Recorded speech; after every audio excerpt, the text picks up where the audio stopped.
மத்திய கிழக்கில் America Iran இடையே மீண்டும் போர் பதற்றம் அதிகரித்துள்ளது. மத்திய கிழக்கு நாடுகளின் வான்வெளிகளை கடந்து செல்லும் பல்வேறு நாடுகளின் விமான சேவைகள் பாதிக்கப்பட்டன.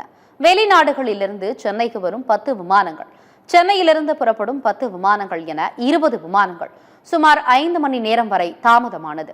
அதன்படி நள்ளிரவு 12:45 மணிக்கு அபுதாபியிலிருந்து சென்னை வர வேண்டிய ஏர் அரேபியா விமானம் இன்று அதிகாலை 2:25 மணிக்கும், அதிகாலை 1:10 மணிக்கு அடிஸ் அபாபாவில் இருந்து சென்னை வர வேண்டிய எத்தியோப்பியாவின் ஏர்லைன்ஸ் விமானம் அதிகாலை 2:15 மணிக்கும், அதிகாலை 2:30 மணிக்கு துபாயிலிருந்து சென்னை வர வேண்டிய எமிரேட்ஸ் ஏர்லைன்ஸ் விமானம் அதிகாலை 4:40 மணிக்கும், அதிகாலை 3:25 மணிக்கு ஷார்ஜாவில் இருந்து சென்னை வர வேண்டிய ஏர் அரேபியா ஏர்லைன்ஸ் விமானம் காலை 7:40 மணிக்கும் வந்து சேர்ந்தன.